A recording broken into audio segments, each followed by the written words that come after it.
Good afternoon, everybody, and welcome to actually the second panel today for the 6th annual World Aquatic Animal Day. I am Professor Joan Schaffner. I'm one of the faculty co-directors of the Animal Legal Education Initiative here at GW, and so very excited for us to be a co-host of this wonderful event, both this afternoon and this evening. I don't know if any of you saw the noon to 2 p.m. Webinar, but it was absolutely fantastic. And I know that this evening's session is going to be as good, if not better. So I'm really, really excited for that. And all I'm really here to do is welcome you to GW and to introduce Amy Wilson, who is founder of the co-founder of World Aquatic Animal Day with Kathy Hessler, who's going to be basically hosting and moderating the panel today. Thank you. Okay, maybe I'll get started in the meantime. Welcome everyone to World Aquatic Animal Day, the second panel of the day. I'm Amy P. Wilson. I'm the Executive Director of Animal Law Reform South Africa, and together with Dean Kathy Hessler, we co-founded World Aquatic Animal Day 6 years ago now. So it's pretty exciting to see you all here. I'm just going to start off with a few thank yous to the George Washington Law School, particularly the Animal Law Education Initiative team.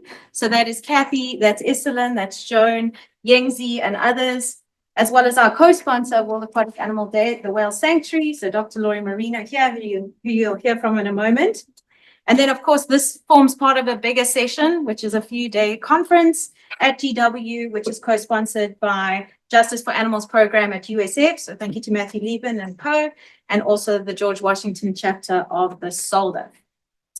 So we're very sorry that Dean Kathy Hesse couldn't be here. Unfortunately, she had a family emergency, but she's here with us in spirit, and I know that she'll also be watching this. So thanks, everyone.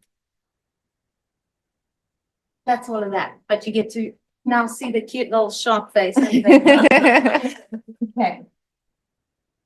Great. So what is World Aquatic Animal Day? Well, it's an annual day on April the 3rd every single year to raise global awareness about these often forgotten and neglected and mistreated non-human animals. It's also a celebration of them and their lives and their uniqueness and their capacities that are so often overlooked. We've been taught from a very young age that fishes and aquatic beings don't have capacities, don't have intelligence, and don't have many of the other qualities that other animals do, which is hugely inaccurate. So this is about celebrating them and their lives. And it's also a call to action to protect them, the aquatic life, aquatic environments through education, legal and policy initiatives, and outreach.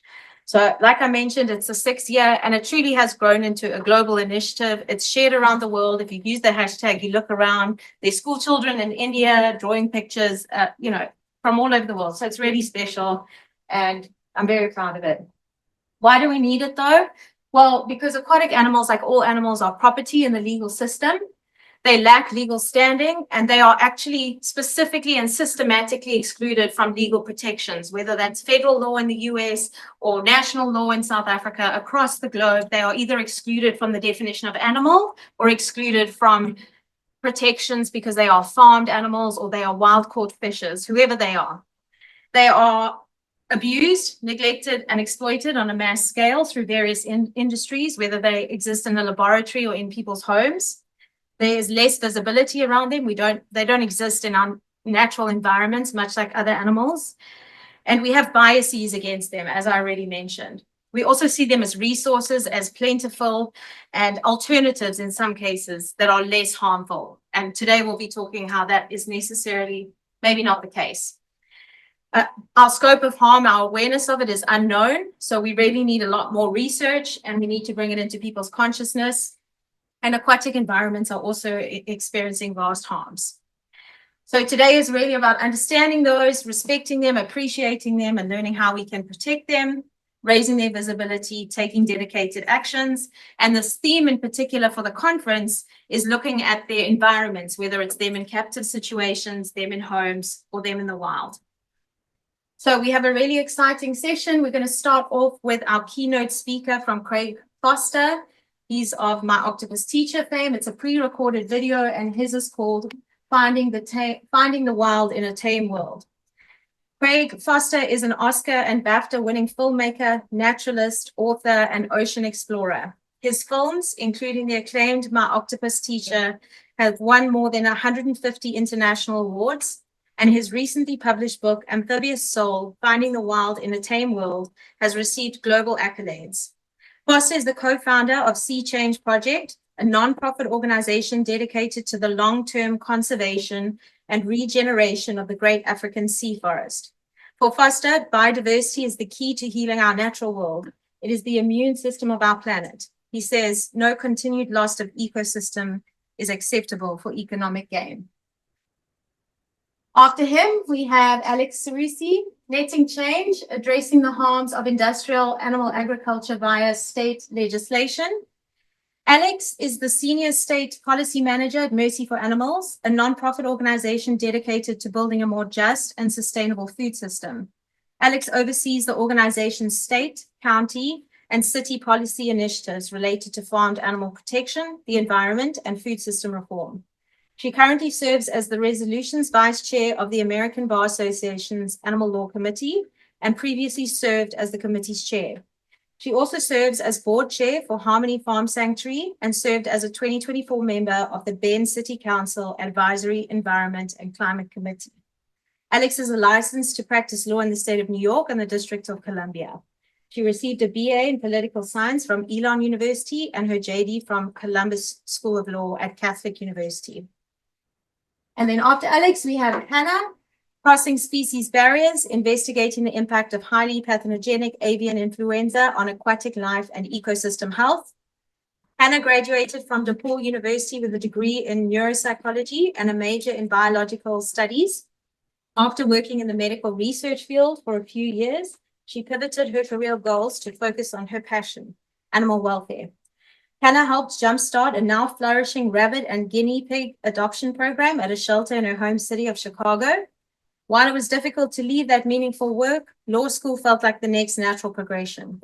She is now a 3L here at this very university, George Washington University of Law, where she serves as a research assistant to the Animal Law Program Dean. She's also part of the organizing committee. Hannah is a co-president of the GW SOLDIF and a law student vice chair for the ABA Animal Law Committee. Hannah hopes to help her law degree to help advocate for factory farmed animals. Great, so after Hannah, we have Vinny. Vinny's going to be talking about scrutinizing a fishy loophole, enforcing the ESA to protect salmon.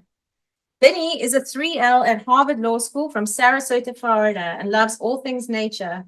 Growing up working on a ranch, Vinny developed a love of horsemanship and has since worked in the equestrian world as a trail guide, horse trainer, and a groom for a professional polo team. While living in Hawaii, Vinny also got hooked on bird watching and has become an avid enthusiast.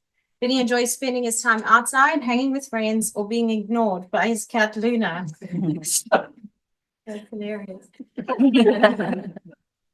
Wonderful. Great. So after Vinny, we have Dr. Lori Marino, who will be speaking about the science of captive animals. Dr. Marino is a neuroscientist who has studied animal behavior and intelligence for 30 years. She is an adjunct professor in animal studies at New York University. She's executive director of the Camellis Center for Animal Advocacy and the president of the Whale Sanctuary Project. Lori is internationally known for her work on the evolution of the brain and intelligence in dolphins and whales, as well as primates and farmed animals. She has published over 150 peer-reviewed scientific papers, book chapters, and magazine articles on comparative brain anatomy and cognition, self-awareness in non-humans, human, non-human animal relationships, and the evolution of intelligence. Lori also has interests in bioethics and animal law and policy, and in particular, the intersection of science and law. After Lori, we have Nora introducing consensual release for cetaceans. Nora loves being with animals and thinking her way towards their worlds. She is an MA student in the Animal Studies Department at NYU, where her thesis centers on the incorporation of a consent paradigm into contemporary forms of animal captivity. She has conducted research on captive animal ethics in settings ranging from zoos and aquaria to sanctuaries and the 4-H Youth Livestock Program. She is also a member of NYU's WATR lab, where she is at work on a paper on cetacean release. For the last 2 years, she's acted as president for the NYU's Animal Rights Collective, where she's initiated a series of music festivals that honor different invasive species and pests. Those are both in inverted commas. Invasive species and pests. She's particularly interested in storytelling and community building as an approach to questions of animal protection.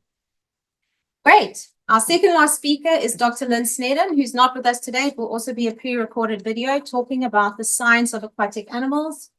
Professor Snedden has worked for over 2 decades on topics that have advanced fish health and welfare and used her research to drive the agenda for the improved welfare of fishes.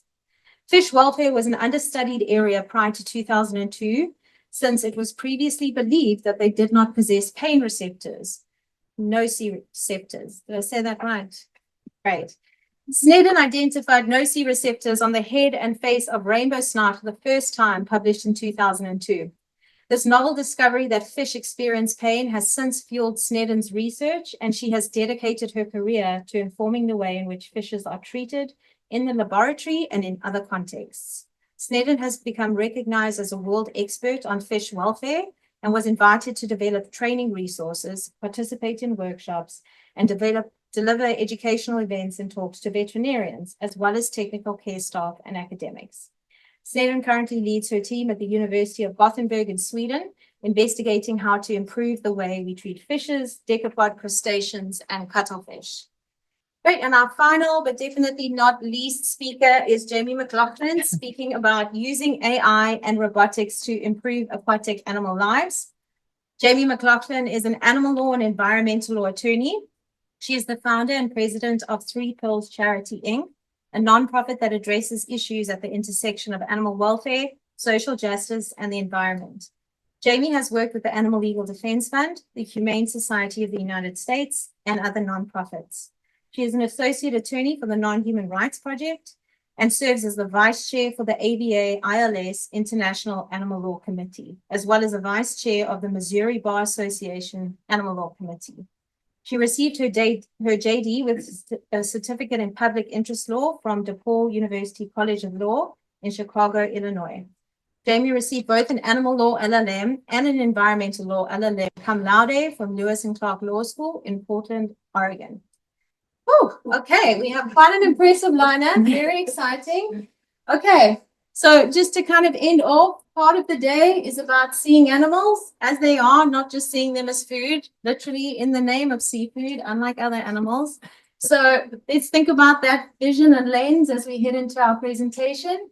And also just think about us as earthlings, us as animals as well, and humans, and looking forward for opportunities for our common future, how we can sustain and ensure flourishing of our beautiful blue planet, Mother Earth, and all of her inhabitants. Also, say the date. Next year's World Aquatic Animal Day, same place, same time. The theme is the human gaze, and we're also very grateful to be partnering again with the Whale Sanctuary Project. That's all from me. Thank you so much. Please share our hashtag World Aquatic Animal Day so we can see our reach throughout the world. Okay, thanks. We are... Great. So as I mentioned, Craig's not here, but we're going to play his 2 separate videos. Welcome to World Aquatic Animal Day, important day in our calendar. Thanks so much for asking me to speak on this special day. I'd like to tell you a story about an octopus that I met recently. She was quite small and lived in a tidal pool and saw quite a few humans going past every day, lost her fear of humans to a large degree. I was out with my friend Yanis, and we were working on our project, 1001 Sea Forest Species. It's a project where we're studying and telling the stories of 1001 animals in this incredible kelp forest here in South Africa, at the very tip of Africa. And actually we were photographing sea hares that day. There were these shaggy sea hares which are quite rare in this part of the country, and we were focusing on them. And what happened was this octopus became so curious that before I knew it, she'd grabbed my camera, and I was afraid to just take it away from her, to give her a shock. So I just decided to let her hold it for a while and hope that she'd let it go. And what was quite extraordinary was the camera was recording, and she was curious like they are, and turned the camera around and actually started filming us. Probably, some of the first footage of an octopus filming humans. And it was all a bit amusing and interesting, and she got really interesting kind of images of us with her suckers and her arms in front of the lens. But what was so powerful and what struck us was to see the world through her perspective, and to imagine all these animals looking at the world and seeing us humans in this world and seeing what we're doing to this world. And it was quite a sobering and powerful experience watching these incredible images that she'd taken of us.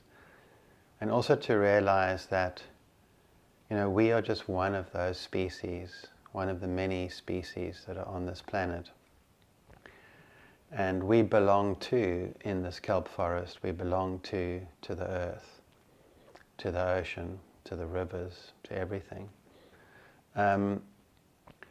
And it reminded me several years ago when we finished my octopus teacher, and we had thousands upon thousands of written letters, digital messages, an email every 5 seconds or so.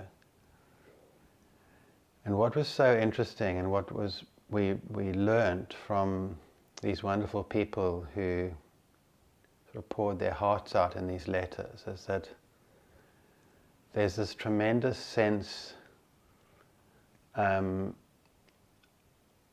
we have this massive desire to belong, to be part of the incredible wild kin. And much of our pain and suffering is to do with feeling alien, feeling disconnected from being part of this planet.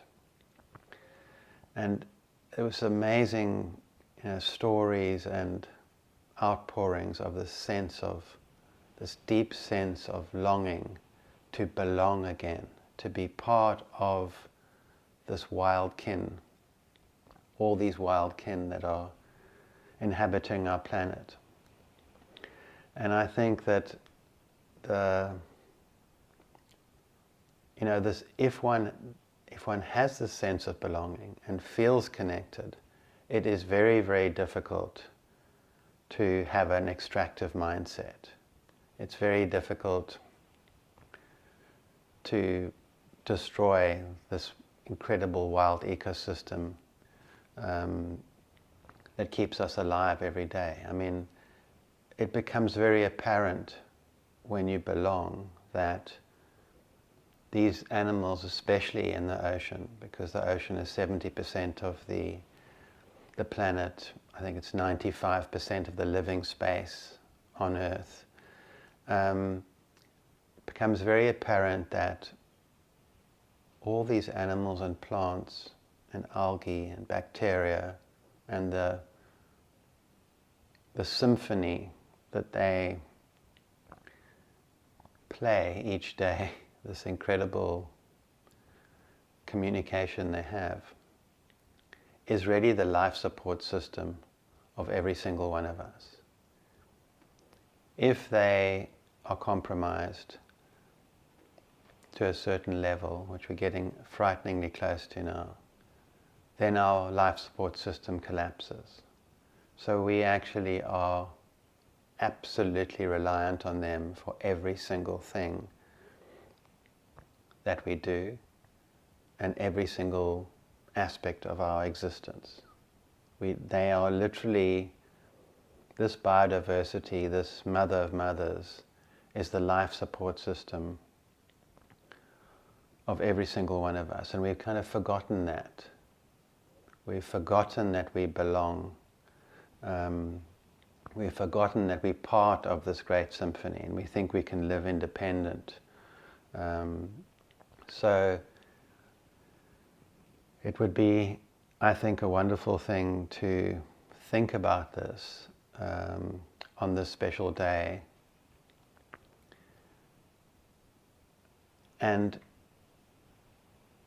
really imagine how we could change the story. Because it's the story in our heads that we have that unfolds in the reality of what we do on this planet. Story is the thing that's driving all of us. So at the moment we've got the story of extreme extraction and huge focus on gaining wealth. But the real wealth, the real most precious thing we'll ever encounter is, of course, this biodiversity, this incredible mother of mothers, this biological life support system that keeps us breathing, eating, living from moment to moment. So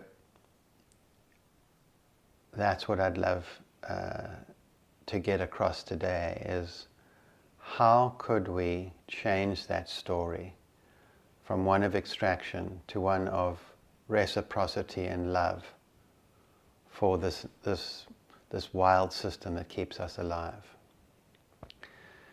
And how can we truly do that? It's only going to happen with a concerted effort from many, many groups and many people around the planet. So that's my message, and I think that it was exciting for me that this wonderful young octopus reminded me so strongly of this tremendous sense of belonging that we've had from the beginning of time. All wild people had a deep sense of belonging. They didn't feel this alienation that so many people today feel. And when you feel that belonging, it's impossible to want to go down, tell yourself the story of extraction is okay. Belonging, belonging, belonging. Belonging is part of this magnificent symphony of life. Thank you so much for listening to me, and if there's anyone who's interested in looking further into this and many other ideas that are connected to it, we have a wonderful NGO dedicated to ocean conservation. It's called the Sea Change Project, www.seachangeproject.com. And I've recently released a book, Amphibious Soul, Finding the Wild in a Tame World, that goes into this in great detail, and many stories of these wild encounters with animals and what I've learned from them, as well as reflections on what it was like to make my octopus teacher and all the interesting ups and downs of that experience. That's available through HarperCollins, and the paperback is about to come out. So thank you so much. Wonderful talking to you. It's early morning, late summer. Marine biologist Janis Lanshoff and I are diving as usual, documenting 1001 sea forest species, a multi-year project to highlight the lives of animals in the kelp forest. On our way out, we're distracted by an octopus in the shallows. Octopus vulgaris is number 1 on our list of 1001. This individual is very curious. Today we are looking for number 267, the shaggy sea hare, but the octopus has other plans for us. She glides out of her den in an unusual, bold move. I back away as fast as I can, but she's too quick.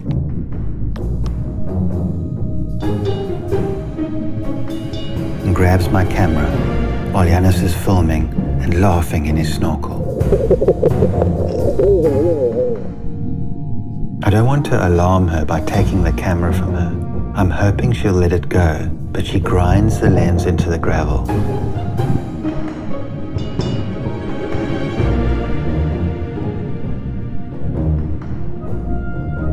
Her suckers explore and taste the camera.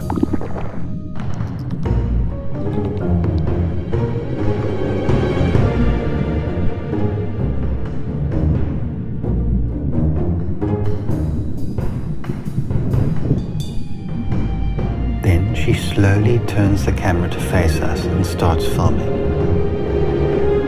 She gives us a moment to look at the world from her perspective, to look back at us.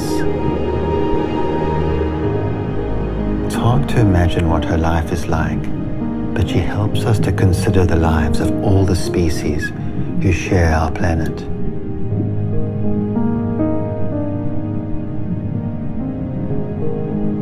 When the lens was turned on us, we both realized that number 1001 should be Homo sapiens, the human being in the sea forest. We are part of wild nature, part of this underwater forest.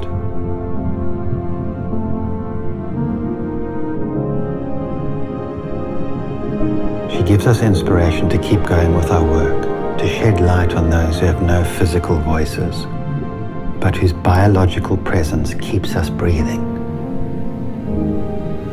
Eventually, she gives my camera back. I'll need a new lens, but the lesson she has taught us is priceless.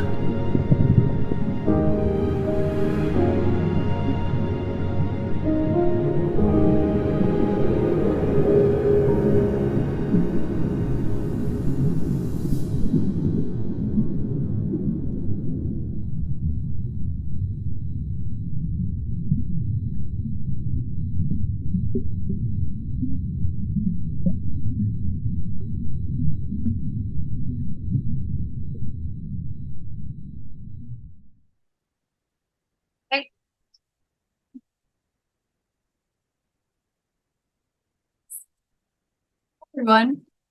I know that Craig is not here, but it's still a tough act to follow. That was very powerful. And it's interesting.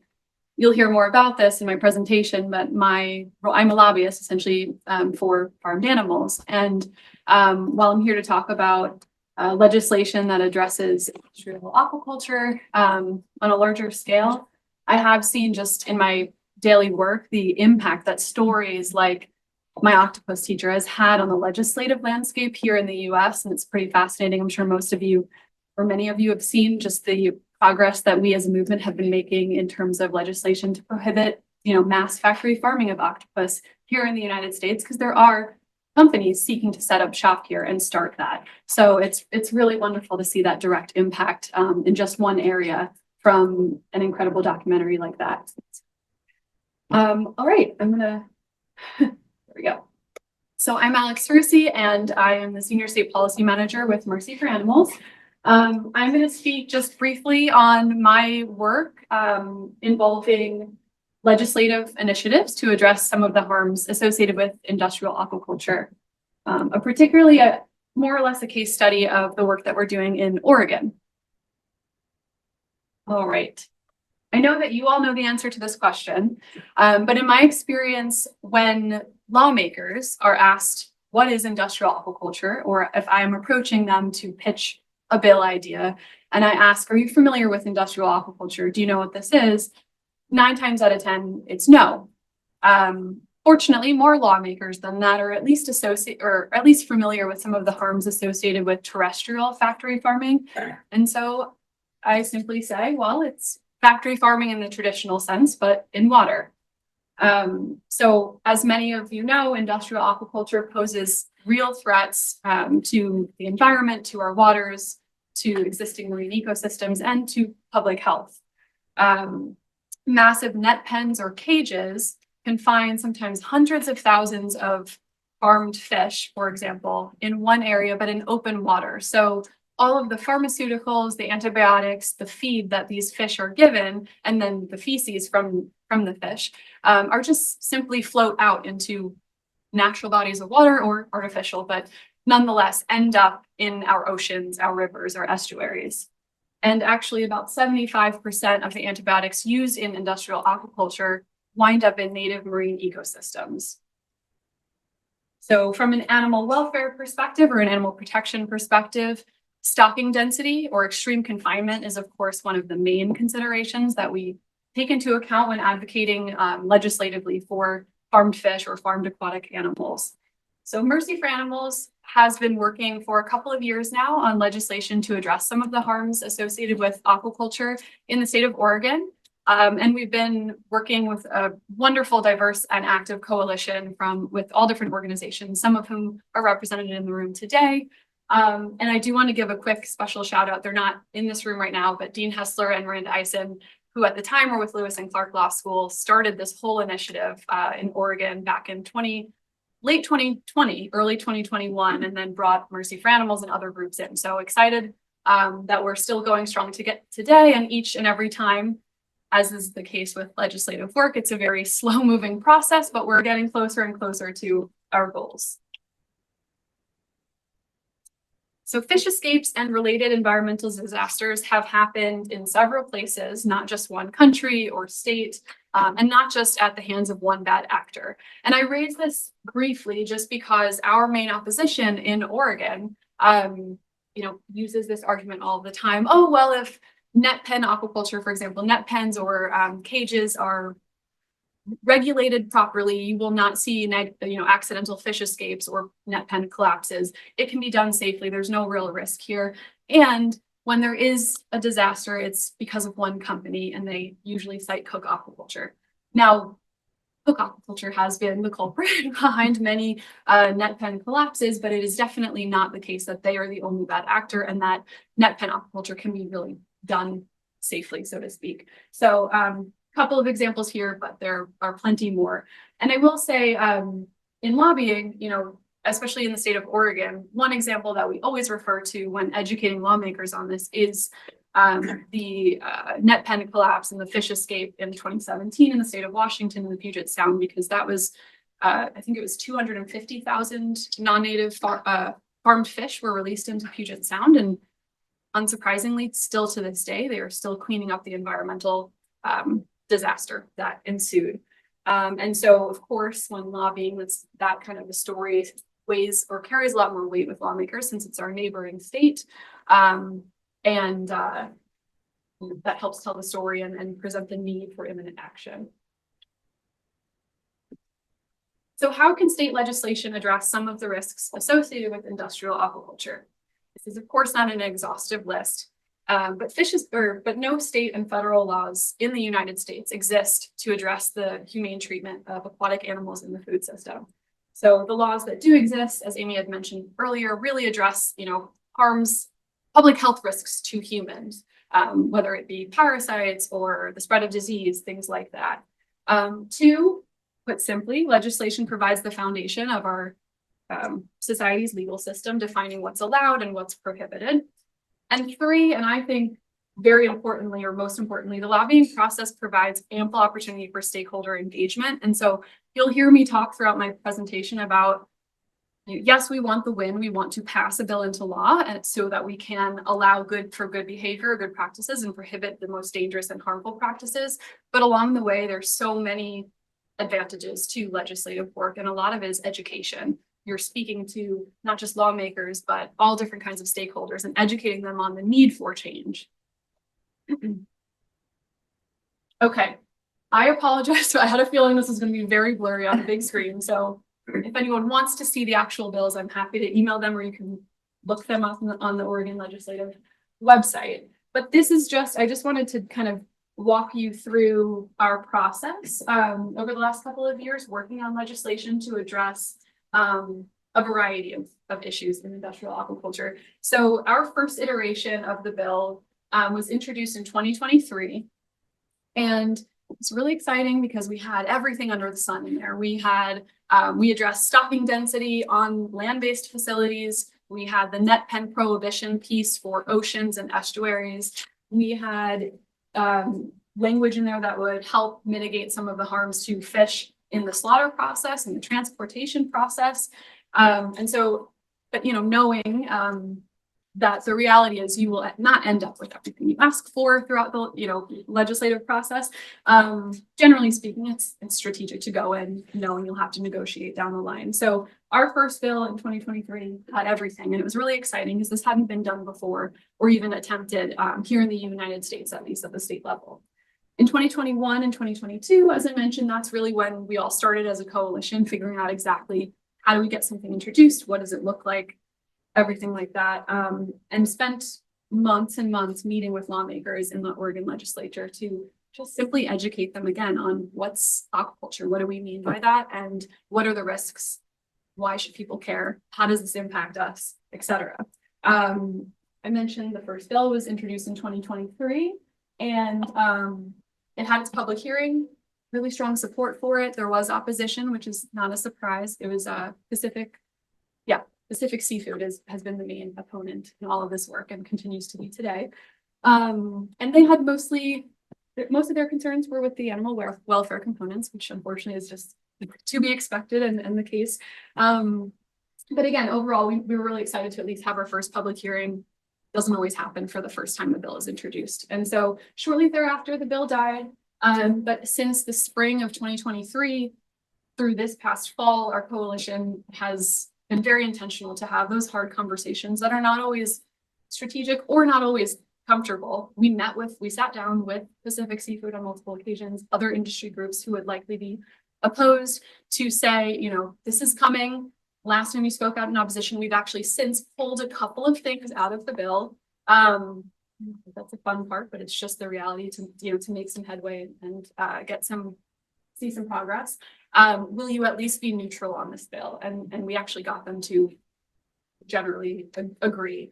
But we spoke with the relevant agencies, Oregon Department of Fish and Wildlife, and everyone to make sure that we had a real chance this time for 2025, and to hopefully see the bill progress.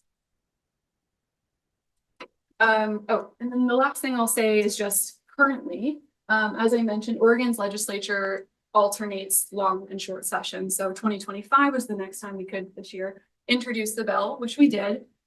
It's still technically alive. We had our public hearing about a month and a half ago. We had so many people, we had over 250 people, Oregonians, or submit written testimony, which is, thank you, is basically unheard of for state legislative initiatives. So this was really exciting. Pacific Seafood did come out in strong opposition. And I'll talk about, a moment like what we've done to address all of that. Our bill has not been scheduled for a work session vote, unfortunately, but we are still figuring out if we can amend an existing bill that's moving forward to include some of our components. So the fight's not over, but it is an uphill battle. I'm going to move engaged for plans. So I'll skip over this part, just really important to build a very diverse coalition. And in this case, that's not just animal protection organizations, but includes all of these other players.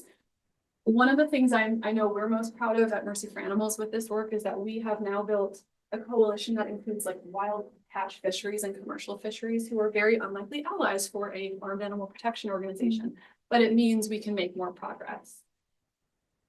Okay. So I thought this maybe would be a little bit interesting. I'm being a little vulnerable by putting this first bullet up there as speaking on behalf of a farmed animal advocacy organization, but some of the challenges that we've faced, aside from your typical and to be expected opposition, is just being an animal protection organization and lobbying on behalf of an animal protection organization. And I say that loving what I do, and I'm going to continue doing this work. And we have, as a movement, of course, made significant progress. And every year we see the wins and we see the progress, which is really wonderful.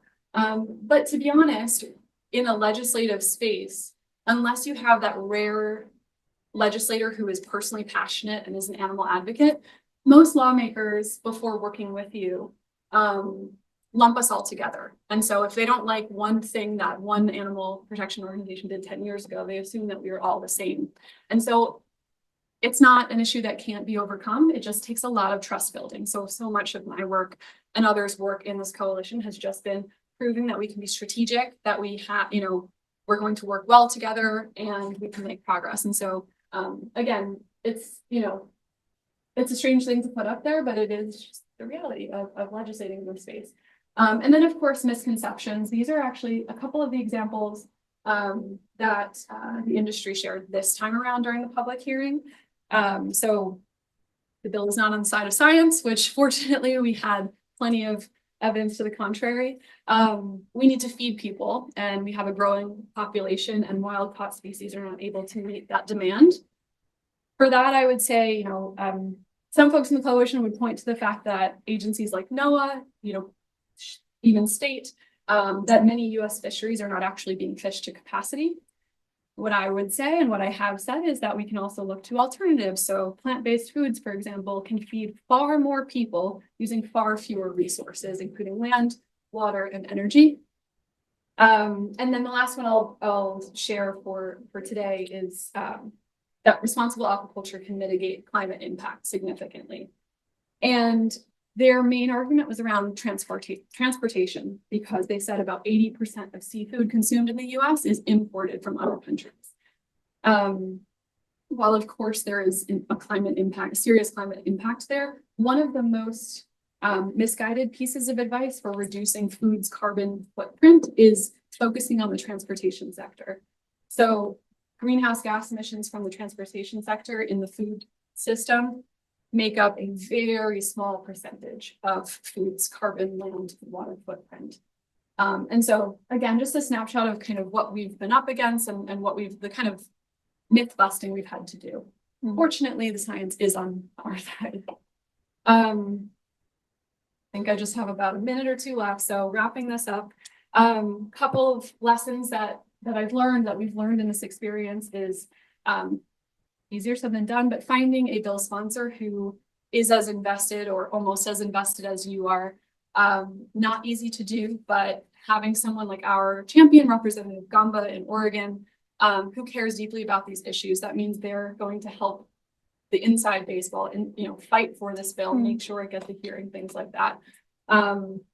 Because if you get a sponsor who says, sure, I'll introduce it, and your whole organization, in my case, is behind it and putting tons of resources and energy into it, if those efforts don't match, we're not going to see it progress. I mentioned diverse coalition, bringing in all different kinds of stakeholders and having those challenging conversations to, again, get a step further is very beneficial.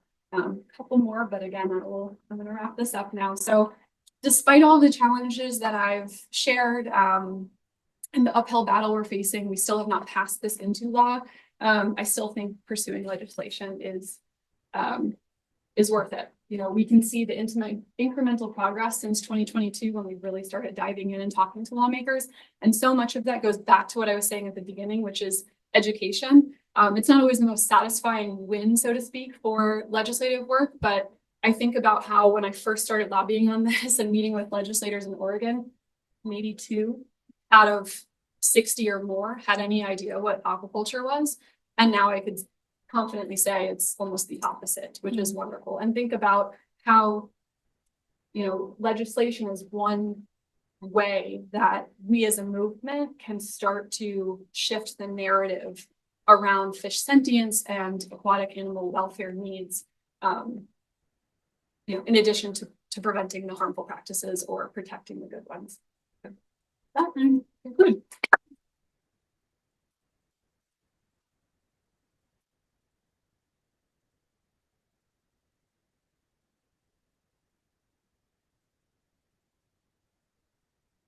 Hi, everyone. My name is Hannah Nabulsi, and as Amy mentioned at the beginning, I'm a third-year law student here at George Washington University Law School. And I am really excited to be presenting some of the research that I've been doing throughout the semester on investigating the impact of avian influenza in aquatic environments.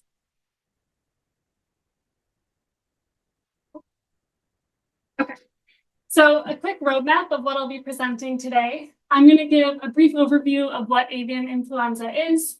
Then I'll start a discussion about avian influenza in agriculture, starting with land agriculture, and then moving into a discussion about aquaculture. And then I'll talk about the broad ecosystem health implications of avian influenza before I end with some of the ideas I have moving forward on ways in which we can mitigate and slow down the impact of avian influenza. So like I said, I want to start with just a definition. And Colloquially, avian influenza is known as bird flu, which I'm sure is the term that most of us here are more familiar with, we use more commonly. And just a very high-level definition, it's a highly contagious viral disease that's caused by the avian influenza A virus. And the avian influenza A virus is actually an overarching virus for very many subtypes. And those subtypes are different based upon the proteins that are present on the virus's surface. There's an HA and an MA protein, and the different combinations create different subtypes that we may be familiar with, such as H1N1, H3N1, and H5N1, which is the specific subtype that I'll be talking about today. Avian influenza is also classified based on its pathogenicity, and pathogenicity is basically just the virus's ability to spread and the mortality that it causes, primarily in birds. And there's two classifications here. There's low pathogenicity avian influenza and highly pathogenic avian influenza. Highly pathogenic spreads more easily and it's more deadly among birds. And so the specific strain that I'm talking about today is highly pathogenic avian influenza H5N1. And this gives a brief history about the virus. It was first discovered in 1996 in domestic geese in China. By 1997, China and Hong Kong experienced wide-reaching outbreaks among poultry, as well as in humans. Over 800 humans were infected with the virus in 1997. And this year it demonstrated the mortality rate that it had in humans, which was over 50%, which is very high and is still maintained to this day. It subsided for a while after 1997 until it reemerged in 2003, this time in wild birds, which, as you can imagine, is much harder to contain once it's in wild birds. They're able to spread the virus far and wide, which is exactly what happened. By 2005, the virus was in Africa, Middle East, and Europe. Again, it subsided for a while until 2020, when it reemerged as a new strain, which is called the clade 2344B. And note that this is the current strain that is currently circulating in all of the animals that we're hearing about today. So whenever I refer to H5N1 or avian influenza here on out, know that this is the specific strain I'm talking about. And like in 2005, the virus spread very far and wide and is currently in every continent except Australia. And in 2022 is when H5N1 reached the United States. And in August of that year, it demonstrated its ability for interspecies transmission from birds into seals off the coast of Maine. And so this demonstrated the ability of the virus to mutate, but also the potential impacts that we could see from this virus impacting aquatic environments. And now this specific strain is the most common avian influenza A virus worldwide at the time. So the way in which this virus transmits is infected animals shed the virus through their feces and other secretions such as oral or nasal discharge and their saliva. And there's two primary pathways of transmission. There's direct and indirect infection. And it's basically exactly as it sounds. Direct infection is when a healthy animal comes into direct contact with a sick animal. And indirect infection is when a healthy animal comes into contact with an infected surface, food, or water. And as you can see by this graph, these two primary pathways of transmission have had very far-reaching effects. So obviously wild and domestic birds are infected through these pathways, but also humans, various species of mammals, and even, as you can see in the top left, some aquatic species as well. I will note that unlike other viral diseases, H5N1 is not very effectively transmitted through airborne transmission, but I will talk about that a little bit more in a couple of slides. And I wanted to give this brief overview of avian influenza, what it is and how it's been spreading, because I think it's very important we understand the transmission of this virus. And I think that this quote sums it up very well. If we don't study the extent of its spread now, then we can't let people know what the consequences are of having let it slip through our fingers. I think this really encapsulates the issue that we're seeing this virus mutate. We're seeing it infect so many different species that scientists previously didn't know could become infected.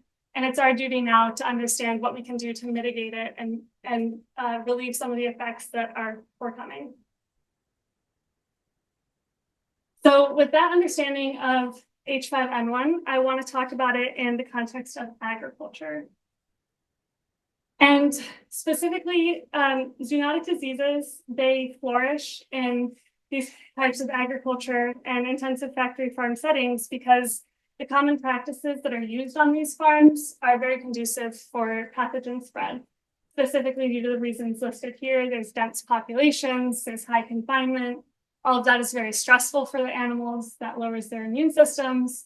That in combination with the unsanitary conditions creates the condition that is perfect for pathogen spread. And that is exactly what we're seeing in various different agriculture settings. So poultry is probably the most infamous. They have very high numbers of chickens that have been affected in these environments, over 166 million. And what we're seeing here is with previous strains of H5N1, when a flock was infected, they were culled, a new flock was brought in, that would typically help prevent the virus from spreading. But now that the virus is so pervasive in different species of animals surrounding these farms, because the virus can survive on clothing, when farmers walk into these areas, the virus just continues to repopulate in new flocks. But we're also seeing it in other agriculture settings. And in 2022, H5N1 had an outbreak on a mink farm in Spain. That resulted in the death of over 50,000 mink. But what was really shocking here was that scientists found that this specific mutation in mink was conducive to spread between mammals, which suggested that the virus is mutating to be able to spread more efficiently to different species. And this actually was when scientists found that the virus is starting to become a little bit more effective at airborne transmission. It's still not very effective. It was only about 37% of the cases were spread through airborne transmission, but again, indicating that the virus is changing and is becoming more adept to different species.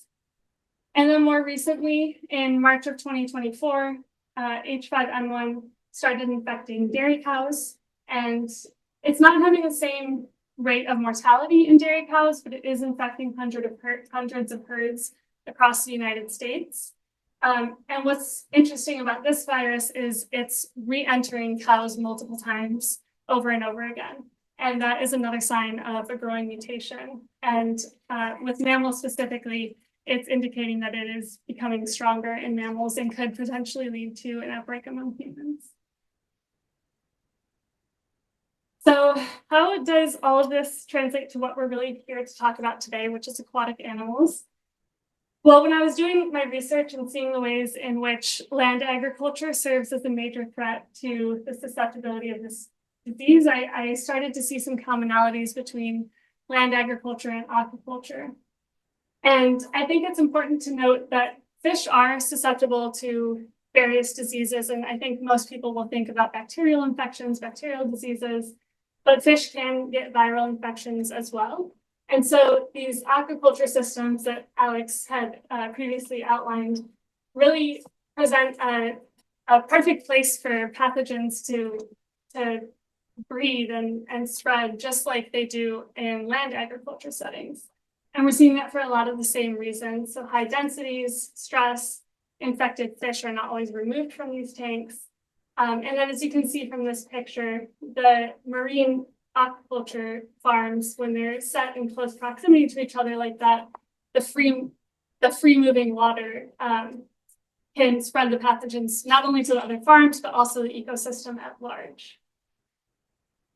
So knowing that these aquaculture systems are perfect for pathogen prevalence, I wanted to understand, well, is there really a threat of H5N1? And I was surprised to see that the answer is yes.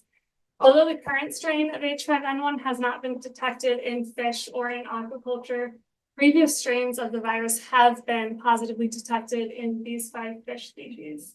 And it's also important to note that fish can be passive carriers of the virus, so they may not outwardly manifest the virus. They might not show that they're sick, which means they could be silently spreading the virus without our knowledge. So this not only is an issue for animal welfare on these farms, but for the ecosystem at large. And we're already starting to see some devastating effects of H5N1 on biodiversity and ecosystems, and it hasn't even been detected yet in aquaculture farms. What we're seeing is that over 480 bird species and 37 mammalian species has been infected, and this includes endangered and threatened species. And I won't go over all of the species that are listed here on this map, but there is one that I want to point out specifically, and that is the southern elephant seal. In 2023, H5N1 killed 17,000 individuals of that species. And although they're listed as least concern on this map, it's important to note that that 17,000 number was 70% of the new pups that were born that year. Mm-hmm. So if this virus continues to worsen, if it continues to affect the birth rate, the population numbers will dramatically decline. It's also concerning considering that when the first cetacean, which was a dolphin, to be discovered to have H5N1 in North America, scientists found that that dolphin strain was 18 times more resistant to current viral drug treatments that we have. So again, this goes back to understanding the virus and being able to prevent it before it is found more widely in our ecosystem and animals, because once it is, we can't do anything about it. So what do we do from here? What are the next steps? Well, when I was doing my research, I found that early detection really is the primary line of defense here.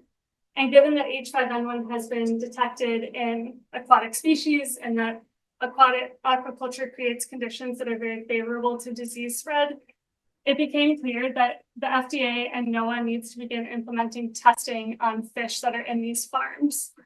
Because at this moment, that testing provides the best method of early detection for this disease in aquaculture settings. And that testing will help us identify what species are starting to be infected. It'll help us control the outbreak. It'll address biosecurity risks and hopefully reduce the looming threat of a larger pandemic. I also will note that other agriculture settings like poultry and dairy farms already are implementing testing with their animals to see if H5N1 is present on farms. So implementing testing in aquaculture settings would kind of bridge that regulatory gap. So overall, implementing such testing in aquaculture would really help with detecting the virus, like I said, in species that weren't thought to be infected before. So it would help us identify high-risk aquaculture farms. It would also help us identify hotspot geographical locations. And that in turn would then help prevent the need to mass cull fish like what we're seeing in poultry farms. It would also hopefully help minimize the risk of new strains breeding and mutating, becoming more conducive to different types of marine ecosystems and marine animals, and hopefully help keep the ecosystem a thriving and healthy environment. Thank you.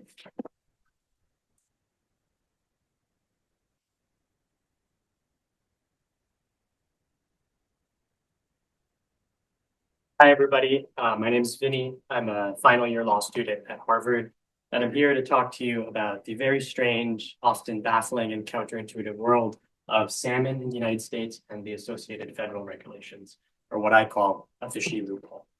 I want to talk with just giving a little background about the Salmoninae family. They're often characterized as anadromous fish, which means they spend part of their life in freshwater, then eventually migrating to the ocean. And it's pretty spectacular life cycle of the salmon family. Starting in freshwater, they're hatched, and then they make their way traveling miles into the open ocean where they mature, breed, and then in this spectacular event of nature documented in various documentaries and that most people know in the popular culture, these salmon swim back upstream to those same natal bodies of water where they were born, leaping through the air, getting caught by bears, you name it, and they eventually lay their eggs there and the life cycle is repeated. In the United States, there are 6 different types of salmon, as can be seen here. The first 5 here, Chinook, coho, sockeye, pink, and chum salmon, are all on the Pacific or West Coast of the United States. And then there's one type of salmon, the Atlantic salmon, that is on the East Coast. And you can kind of see from this graph here on the left, you have the salmon when they're in the ocean. That's their physical appearance. They're silver. But then actually, once they start breeding and returning to their freshwater streams to spawn. They completely change colors. There's physical characteristic different changes. Really just a remarkable animal and species that we have in North America. Now, when it comes to humans and salmon, there's quite a few important contexts that should be known. Just the scope of the salmon industry is baffling, billions of dollars, expected to grow even further by 2030. And the salmon industry is obviously fueled most by salmon consumption. Salmon is often touted as this miracle fish with health properties that have been disputed. The United States leads the consumption of salmon at 5 pounds per capita, and by many measures, salmon is the most consumed seafood in the world. If you go to any restaurant, it's almost guaranteed to have some sort of salmon on your plate, or even at grocery stores. It's very, very widely spread in American culture. Now, when it comes to the American salmon market, it's a bit worth reflecting on the different types of salmon and the way that salmon reaches your plate. Most notably, 2/3 of the American salmon market is farm-raised Atlantic salmon. That's what you might see labeled on in the grocery store. And Alex and Hannah did a fantastic job talking about what it means to be farm-raised aquaculture. It's the fastest growing food production source in the entire world. And of course, there's a host of environmental, biological impacts and negative consequences to this practice. But for the folks in my talk, I want to center around the 1/3 of American salmon that is wild caught. What you might stereotypically think of an angler out there catching salmon in the wild. And that's exclusively going to be Pacific salmon. Now, one final table setting piece when it comes to the context of salmon is the precipitous decline of salmon populations in North America. Salmon populations are estimated to have been down by 90% since the 1970s, and a further 90% going to happen in the next few years, really giving you a scope of what the situation is that we find ourselves in. Now, the main piece of legislation that protects salmon in the United States is the Endangered Species Act, federal bill passed by Congress in 1973. And many of us have heard of the Endangered Species Act, but it's worth getting into some of the nitty-gritty about what that act actually does to protect those species. So Section 9 of the Endangered Species Act protects endangered species, which are designated from threatened species. The federal agencies have the ability to determine a species as threatened or endangered, which they typically do based on how severe the danger is, what the population numbers are, and how far in the future extinction is estimated to be. But when it comes to endangered species, Section 9 automatically protects those species from what is called take. That's any form of harassing, harming, killing, trapping, capturing, really any way you can endanger a species, take prohibits that. But interestingly, threatened species, the Fish and Wildlife Service and the National Marine Fisheries Service has the discretion. It is their decision whether to extend protection to threatened species. And this leads to one baffling piece of legal information that most people probably find counterintuitive. You think of the Endangered Species Act, you think of an endangered species, and you assume that that species is protected everywhere. Unfortunately, that is not the case under the ESA. Due to something called the Distinct Population Segment, or DPSs, there are certain subpopulations of a species that can be classified. But it leads to this strange situation where a species as a whole might be considered endangered. But in a certain population, when it comes to salmon, literally certain streams or lakes, that population is not protected. Or maybe it's endangered, maybe it's threatened, and offer no federal protections whatsoever. When it comes to salmon, which travel miles and migrate so far, it leads to this very perplexing situation where a single salmon in certain streams might be protected, but if it swims literally to another area or lake, it no longer has federal protection. And this chart gives a little bit of a breakdown of what that looks like for the different species population. When it comes to Atlantic salmon, they're only found in the Gulf of Maine on the East Coast. And that entire population is endangered, meaning that those salmon are completely protected from take under Section 9. Notably, the Endangered Species Act does not include farm-raised or aquaculture Atlantic salmon. That's why it's able to continue to harvest those fish and serve them on your plate. But when it comes to Pacific salmon, the question starts to become a little more complicated. As you can see, of the 5 Pacific salmon, 4 of them, various populations are protected as either endangered or threatened. So the regulatory landscape leads to the shocking fact that virtually every salmon species in the United States is actually an endangered or threatened species. And everyone is eating, by the DNA or the species classification, an endangered or threatened species when they eat salmon. And we'll talk a little bit about how that is actually possible. But looking at Chinook salmon kind of reveals some of it. You can see that there are certain populations, like the Sacramento River winter run population, salmon in that body of water are considered endangered. Again, that means they're automatically provided Section 9 protection, which means they cannot be harmed. But for other populations of Chinook salmon, the genetically identical fish, like in the California coastal population, those salmon are only threatened, which means that the agency gets to determine which protections those species get, if they get any protections. And that's going to be really key for what I want to present. Now, there's one final piece of thorough clearing that has to come here when it comes to the world of salmon, that is salmon hatcheries. Many people don't know that the federal government operates hundreds of hatcheries across the country, having spent billions of dollars in the last few decades propping these hatcheries up. What hatcheries literally do is they capture and kill salmon returning to freshwater streams. They remove the eggs, and then they propagate and grow those eggs offshore in their facilities. They then, when they get to a large enough size, release those salmon back into the wild streams. It's hard to estimate how exactly many salmon are released by hatcheries, but by some estimates, there's 5 billion hatchery salmon released in the North Pacific annually. And to provide some context what that means in wild populations, in some areas, hatchery salmon are close to 9 out of the 10 salmon swimming in the river. So that means for certain populations, there's only 1 out of 10 of those salmon that were actually born in the wild. And that gives you a scope of how important hatcheries are when it comes to the salmon ecosystem at large. Now, this brings me to what I've coined the hatchery loophole.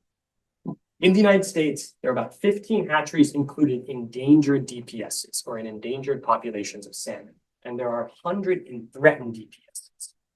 But hatchery fish are exempted in threatened DPSs from any sort of protection, meaning the US federal government has specifically said in those threatened populations of salmon, any type of Pacific salmon, hatchery fish get no protection. How does that work in practice? Well, it comes from something called mark selective fishing. So when these salmon are released from the hatchery, they actually have their fin, this adipose fin, which you can actually see here is the rear back upper fin. That fin is chopped off of those salmon, and that fin does not grow back.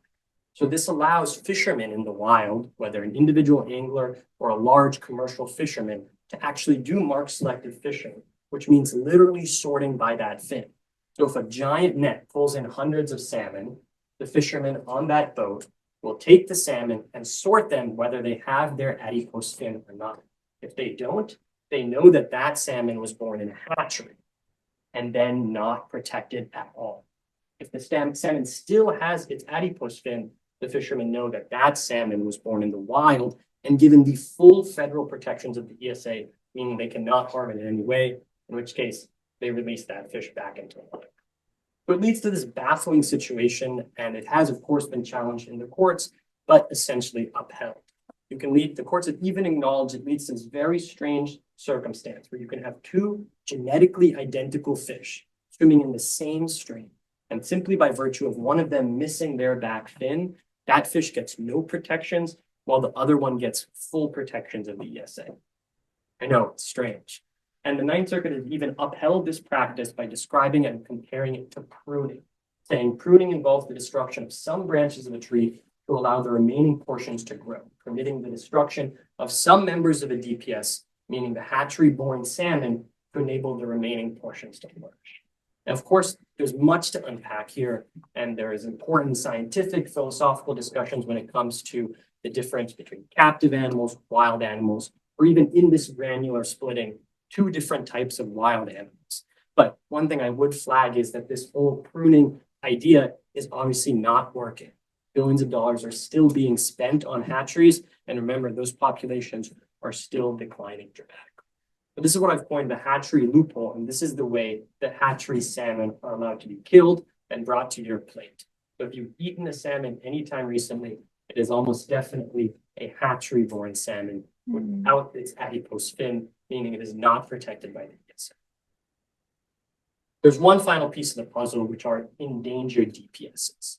As I mentioned before, Section 9 take only gives discretion to the agencies to protect or to decide which regulations protect threatened species.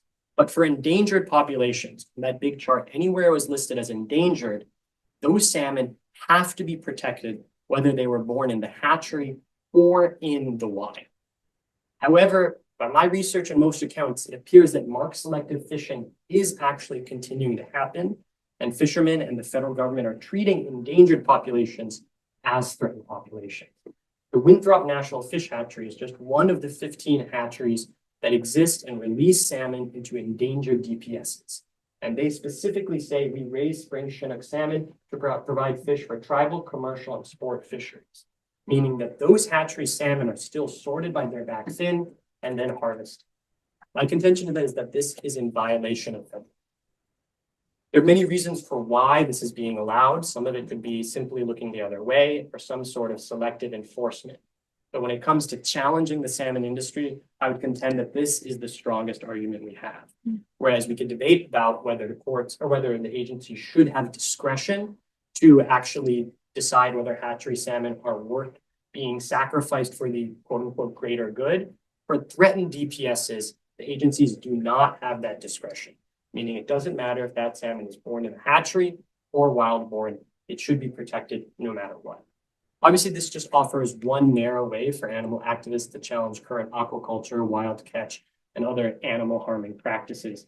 But hopefully this starts to reveal a little bit of the strange world and how all these legal regulations intersect and how they hopefully one day can change.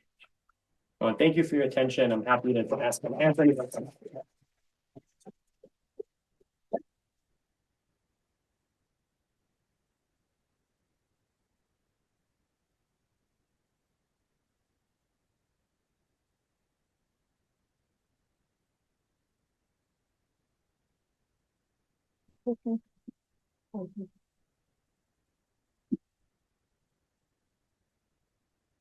Hi, everyone.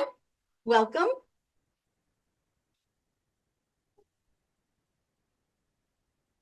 Today, I want to talk to you about the science behind some of the issues that captive animals have to deal with, and in particular, a particular group. Now, we know from the increasing sophistication of the welfare science that many wild animals fare very poorly in captive situations, including elephants, big cats, bears. Today, though, I'm going to talk about a particular group of marine mammals, cetaceans, dolphins, whales, and porpoises. Now, ever since Blackfish came out in 2013, the public at large has really, become very uncomfortable with seeing a lot of the kinds of shows and exploitation that you see when you go to a place like SeaWorld. And that film did a lot to really change public opinion. But what's important to know is that the science is there. The science is there to back up the reticence that people have about how these animals are treated. To give you an idea of the scope of the problem, there are about 3,600 cetaceans, dolphins, whales, and porpoises confined to marine parks around the world. And these are the three most popular species: the beluga whale, the orca, and the bottlenose dolphin. Now, the thing about cetaceans is that they are a large group. There are about 90 different species of toothed and baleen-bearing aquatic mammals. And of course, there are differences across species, but there are also some shared characteristics. And those shared characteristics make this group, cetaceans, especially vulnerable to what happens in captivity. Some of those characteristics are large, complex brains. They have a habit of traveling together long distances and diving deep. They are generally highly social and cultural, meaning they live in cultural groups with cultural behaviors that are passed down one generation to the next through learning.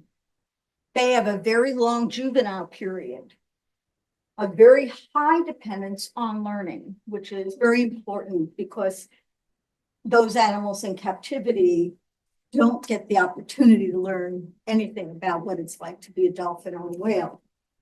The social groups consist of these nested hierarchical levels of social groupings, family, pods, communities, etc. And they are held together by strong emotional bonds. And wrapping all of this together is sophisticated communication. We still don't know how to talk to a dolphin or whale, but we're finding things out all the time that seem to suggest that there's a lot about how they communicate with each other that's very similar to the way we do. So when you think about the characteristics of these big-brained, highly social, cultural beings and what they endure in typical marine parks, zoos, aquariums, it's pretty obvious where the problems are. For instance, they often have or never really have enough space to really move around. Their tanks are generally small and shallow. On the upper left, you see Tokite at Miami's Aquarium in a tank that was considered not legal in size. She passed away while we were trying to help her get to a sanctuary. On the right are two beluga whales, a mother and daughter, at the Vancouver Aquarium. That's a tank that they lived in. This mother and daughter fell ill and passed away like within 6 weeks of each other, and we still don't know why. But their environments are impoverished, barren environments. On the lower left, you see little Gia. She was a little beluga whale baby, and she lived at Marineland, Canada, in Ontario, and she was being picked on by other beluga whales in the tank because they just throw them all together. They're like an artificial collection. So it'd be like throwing you in the room of strangers. Some of you are going to get along, some of you are not going to get along. And so they separated the mother and the baby. And gee, what happened? The baby's died. And on the right, we see a typical way that a captive cetacean is fed. They have no challenges, no choices. When you look at the brain of a dolphin of any kind, and you realize that basically the stupid pet tricks that they're taught to entertain us are not a challenge. That there's really nothing in the captive environment that is interesting or challenging for them. So what happens? I've spent a lot of years studying the science of welfare for these animals. And what happens is you end up with a cycle of dysfunction.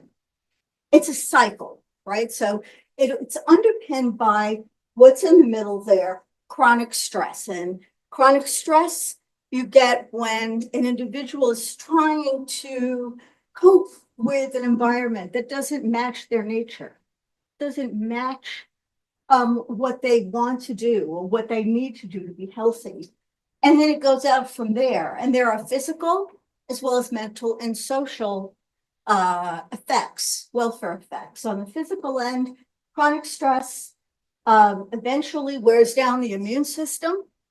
The immune system then is weakened and leaves the individual open to opportunistic infections. And we see that in pneumonias of different kinds in captive dolphins and whales, leading to either debilitation or death.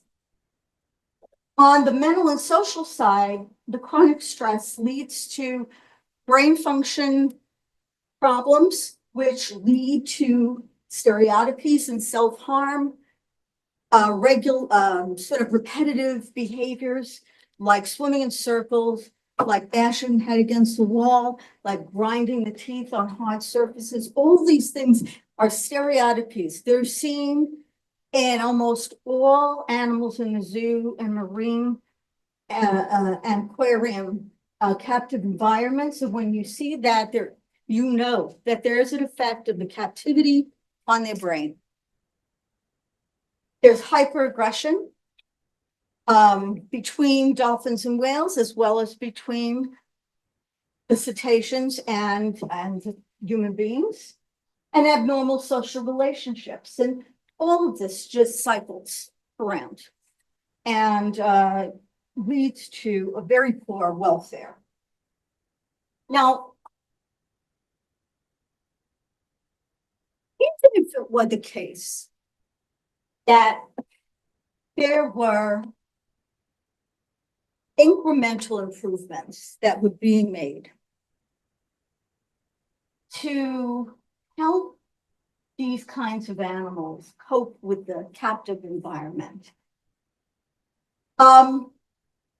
it still would not allow them to do something that's extremely important for health, and that is flourishing. Flourishing is a biological concept that underscores the importance of evolution and adaptation for well-being. In other words, the well-being of members of any species, including us, is made possible by the development and use of those capacities that evolve to provide a full and healthy life in the wild. It's your nature, it's who you are. So flourishing is the ability to express one's nature. And for certain very intelligent, complex, highly self-aware animals, there are certain kinds of harms that come with being in captivity. Those harms are called intangible harms, and cetaceans are vulnerable to intangible harms. So when key conditions for flourishing are frustrated, precisely because you can't be who you are as a species, member of your species, the psychological pain and stress associated with that frustration causes an intangible harm. And another way to put this is psychological pain can be even greater than physical pain. So for an animal like a dolphin or a whale or a human, to be placed in captivity is to be placed in a situation where you not only cannot flourish, but you are experiencing not only the harms of not being able to dive and swim and eat what you want and hang out with who you want, but the harm of the actual captivity itself, the boredom, the lack of challenges, the lack of control, and this is the key, the inability to express autonomy. Autonomy. Now, autonomy is the ability to be the author of your own life, okay? Captivity is the opposite of that, right? And I think that a lot of the chronic stress that comes from being a captive animal, and including dolphins and whales, is the fact that you have no ability to exercise autonomy. Sure, there are environmental enrichment programs where they throw you a ball, they throw you a hoop, they might ask you to jump in the air to get a fish or something. Those things are done to stave off the mind-numbing, boring existence of living in a concrete tank with an animal with a brain like a dolphin. But it is not the same thing as exercising genuine autonomy. And this is very important. And I don't think there's any better way that this has been said than by my student, Nora Teeter. And she's coming after me. And she wrote in her paper, genuine autonomy is the power to contest and renegotiate the circumstances of one's life, right? Not just can I have the pink ball or the blue ball, but maybe I don't want to be here at all, right? It, meaning standard zoo enrichment, is thus incompatible with true autonomy in that it treats the basic shape of captivity as a given and seeks only to enrich it through modifications on the level of stimulus. And that might lead us to ask what kinds of changes need to be made so that captive cetaceans have the opportunity to exercise more autonomy. I've been working for many years on creating one path, which is sanctuary. And you will hear after me another really interesting idea being developed by Nora Teeter called consensual release. And this is an artist rendition of the sanctuary site that we are creating in Nova Scotia. We've been working on this for 7 years, over 100 acres of water space, and it's continuous with the ocean. And we hope to provide a home for captive beluga whales and orcas coming from zoos and marine parks. And I think that the most important thing is to say that sanctuaries, authentic sanctuaries, are still captivity, but they are qualitatively different than a zoo or marine park environment because they are designed to provide a place for the residents to flourish. Lifetime care and well-being are the priorities, not ticket sales, no performances, no breeding, promotion of autonomy and a natural life, and an authentic educational experience for people who engage, and conservation. And it's that level of authenticity that actually differentiates sanctuaries, authentic sanctuaries from zoos and other commercial facilities. So with that, I want to thank you and appreciate your time.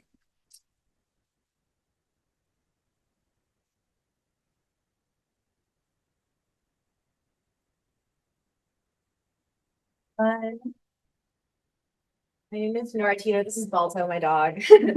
I'm so grateful to be here. Thank you for that lovely setup, Lori. So I'm here to talk to you guys about a concept that I've been working on for a couple of years now called consensual release. And specifically, I'm going to be talking about how this applies to cetaceans. The work that I'm presenting here is currently taking form as a paper that Lori and I are co-authoring. It's very exciting. I'm very excited about it. But before I say anything else, I just want to give you guys like a mental picture of what I'm talking about here. So what is consensual release and what does consensual release for cetaceans look like? Consensual release is what it sounds like, asking the question, do you want to leave? And then doing right by that answer. And then for the cetaceans, concretely, it looks like captive orcas, dolphins, and belugas being able to move in and out freely between a smaller sea pen and a larger sea sanctuary environment. It also means giving them the opportunity to communicate their preferences with the people working there in order to negotiate the parameters of their care. It also requires that the people working with them show them that they can do this and listen to them about how they want to inhabit and navigate these spaces. It's about developing a protocol for this showing and listening that goes beyond current captive animal husbandry in terms of its engagement with animal agency and subjectivity. So I want to start by talking about the origin story of this paper. The seed for this got planted during a conversation with Becca Franks, actually around the time that the release of Tokutai had been announced, that the planned release of Tokutai had been announced. And Toki, I'm sure many of you guys will know, is the orca who was living in very tragic conditions at Miami Seaquarium. So there was a lot of buzz about this idea of her release, right? Like people were excited about it. People were excited about these plans for Toki. But Becca and I had actually been talking about how fraught the situation was. On the one hand, of course, we want to give Toki her best shot. Of course, she deserves to be in the ocean. And that feels like the most obvious way to do right by her. But on the other hand, Toki had spent her entire adult life in a tank. She had pneumonia. She'd have to be slathered in ointment in order to be transported on a plane in fresh water from Miami to Puget Sound, which is not a short flight. What if she had developed some sort of Stockholm syndrome? What if she had a bond with her captors or an attachment to the tank? And we wanted to do right by her, but how could we be sure of what she wanted? The answer could not have just been to leave her there. So taking these two truths, I asked Becca what could possibly be the right way forward in a situation like this. And she said, I'm sure this is going to sound crazy, but what if we just asked her? So this statement really inspired the work that I've been doing to develop this concept of consensual release over the last couple of years. And the guiding question for this project has been like, how do we do this, right? How do we build out a protocol and how do we build out infrastructure that can facilitate interspecies consent? So there's two big things that this project is addressing. First, what will consensual release look like as a general framework? And how do we develop a theory of interspecies consent? And then second, more specifically, what might this look like for cetaceans? So in some ways, this may sound utopian, but I'm going to try and take some steps towards convincing you guys that it's actually a very practical and really viable idea to be thinking about. But first, I want to put this in the context of an important shift that I think is happening right now, which is a shift in the way that the collective consciousness is beginning to relate to zoo and aquarium captivity. And I think we could call this the beginning of a movement towards release. So one of the places that we can see this happening right now is in the actions being taken by actual zoos and aquariums, how they're starting to integrate release into their programming and how this may be helping them reconceive of their mission.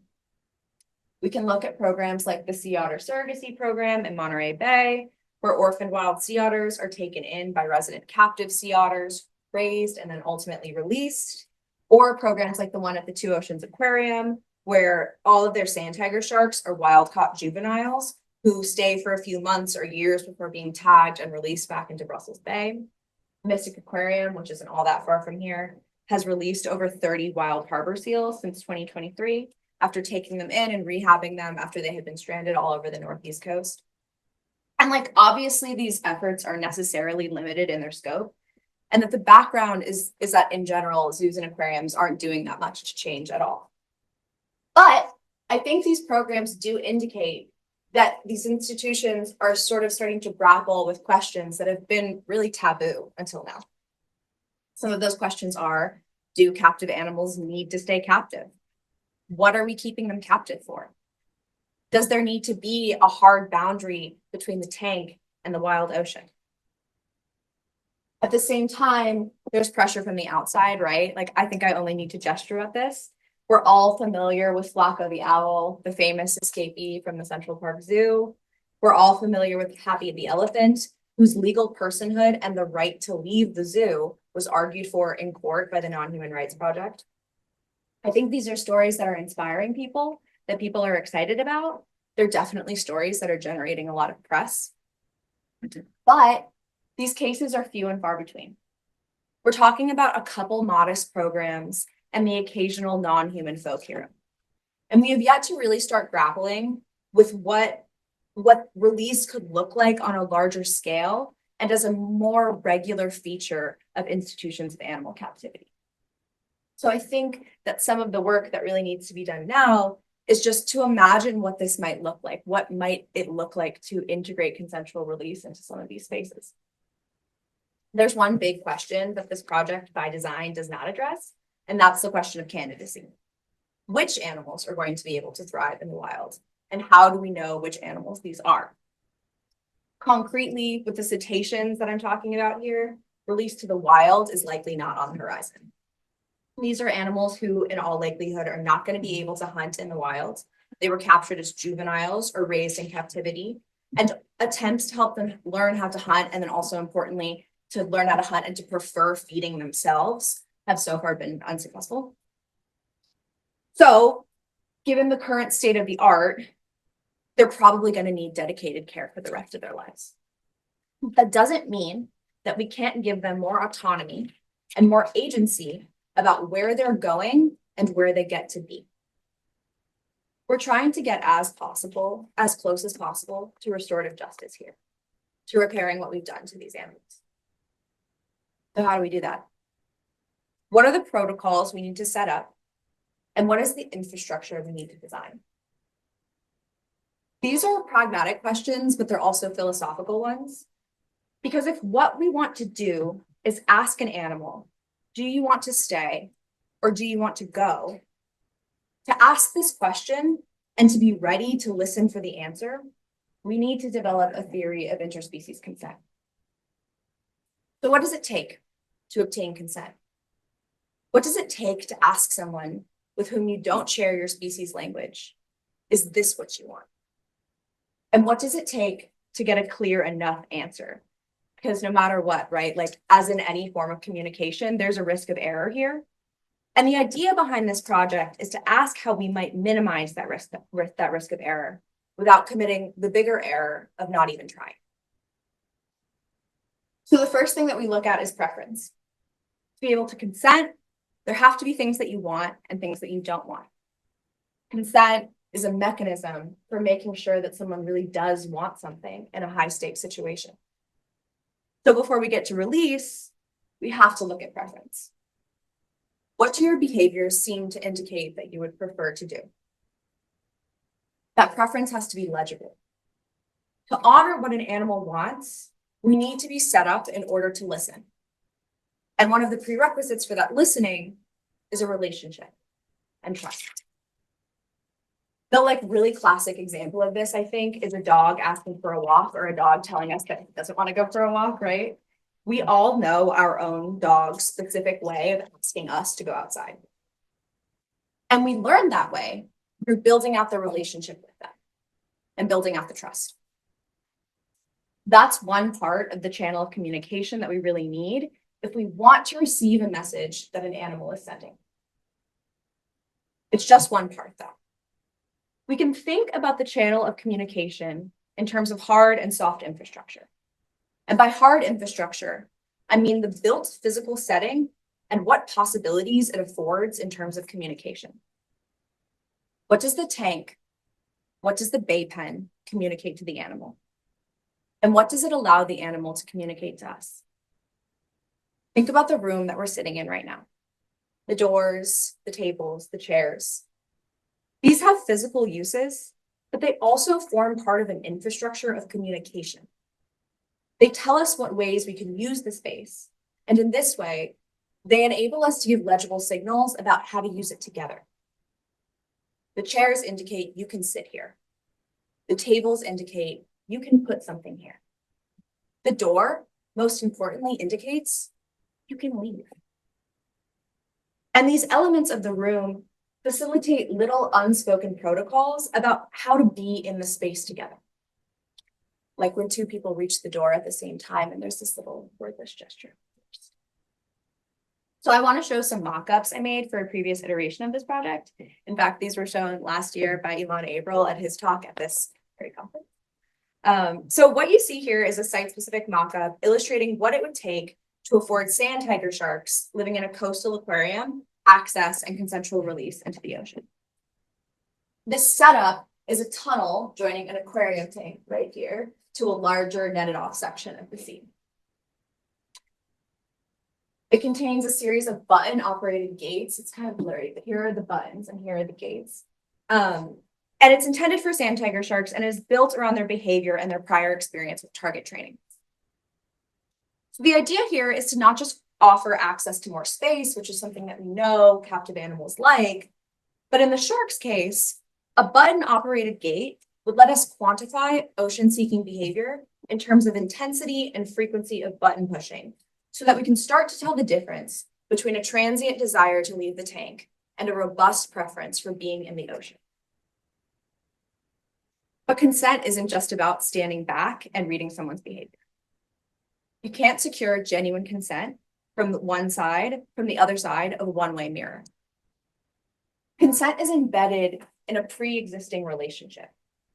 And as we know, although we don't always think about it enough, these animals do live in the context of interspecies relationships. Above all, with the humans who care for and train them. Aquarium husbandry is already a soft infrastructure for communicating with animals.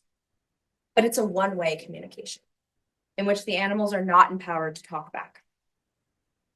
So a large part of this project, and I think one that has implications beyond the release part itself, is thinking about how we might transform the one-way communication that takes place in aquaria now. In the current system, we train animals to do things, often for their own good or for what we conceive of as their own good, right? But how do we get from this to a system in which animals have agency in negotiating the parameters of their captivity up to and including the possibility of release? It's about the difference between training and teaching. You can't train an animal to say no to something because training is about producing a behavior that you, the trainer, wants, right? It's about producing compliance. But you can teach an animal to say no by cultivating a context in which it is possible. This is concrete and actionable today. So I can't go into excruciating detail about what this means for cetaceans quite yet. But basically what we're doing is we're making it possible for them to go back and forth on their own terms from the bay pen to a larger sea sanctuary environment. For them to be able to open the doors and the gates themselves, and for us to show them that this is an option for them. So that's the first part. And then the second part is spending time with them, observing them, and trying to discern their ocean-seeking behavior. While understanding there's going to be error in this process, as there would be in any form of communication, right? And that the bigger error would be not to try.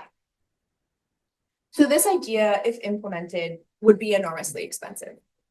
More than that, it's incompatible with the way that aquaria are currently run. But that's the idea.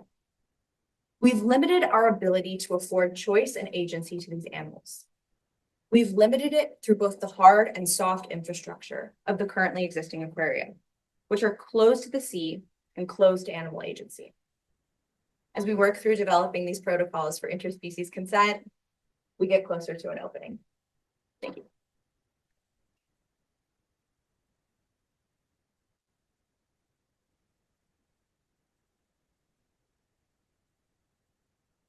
We now have Lynn's presentation.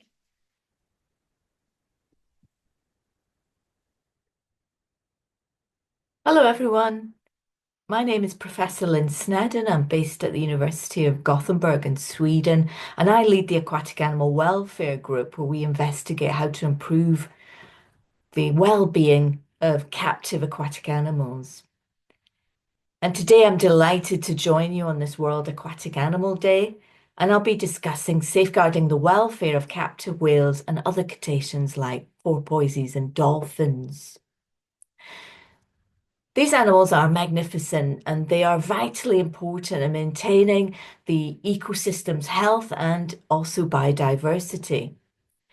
Whales are often referred to as the giants of the sea due to their large body size, but that's not the only thing that's big about them. They also have huge brains, and those brains are highly developed. They have an area which we have called the neocortex. And this area is attributed to our intelligence, and so we have to infer that they are highly intelligent. And indeed, science has shown that dolphins pass the mirror recognition test and show that they are conscious.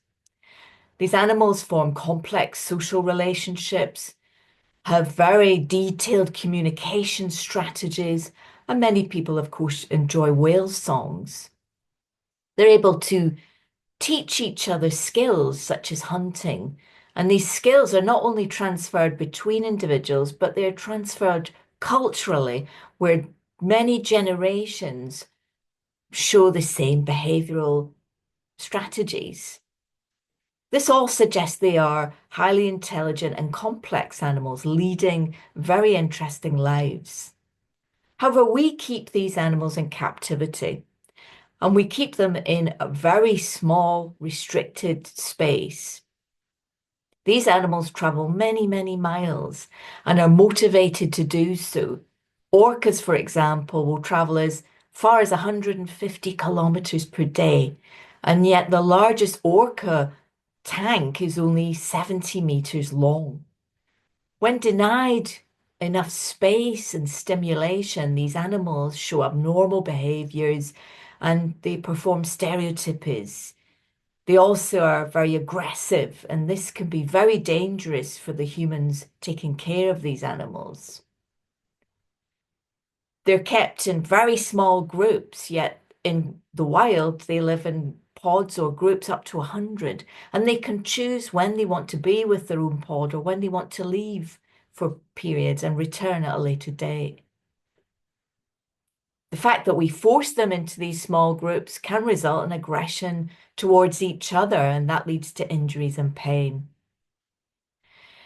We also see malformation of the body. For example, the dorsal fin collapses in many of these animals. We see reduced life expectancy, so the animals die young. We see grinding of teeth, so the animals have severe tooth pain. Diseases are obviously transmitted in captivity, and we see reproductive failure and often death of the young in the womb. These are very stressful conditions for the animal, and this is really, really bad for their welfare. We're keeping them in environments that do not reflect the complex environment in the wild, and yet these animals will be motivated to perform their natural behaviors. And why do we do this? What is the purpose of keeping them in captivity? Well, it's largely for just entertainment. We also end up with the issue of dealing with animals when these facilities start closing. So, for example, in the south of France, a marine zoo is closed and 2 killer whales are waiting to be rehomed. It's unlikely that they could survive in the wild, having spent all of their lives in captivity. So it would be wise to put them in a more natural sanctuary where they could have some freedoms. However, given the very negative effect that keeping these animals in captivity has on them, there is no ethical or morally justifiable reason for holding these animals in the captive situation. Therefore, I think we should take the problem away and we should stop keeping whales and other cetaceans in captivity for entertainment purposes. I hope you've enjoyed this presentation and I'm very honoured to be speaking to you today. Thank you very much for your attention. Thank you. Bye.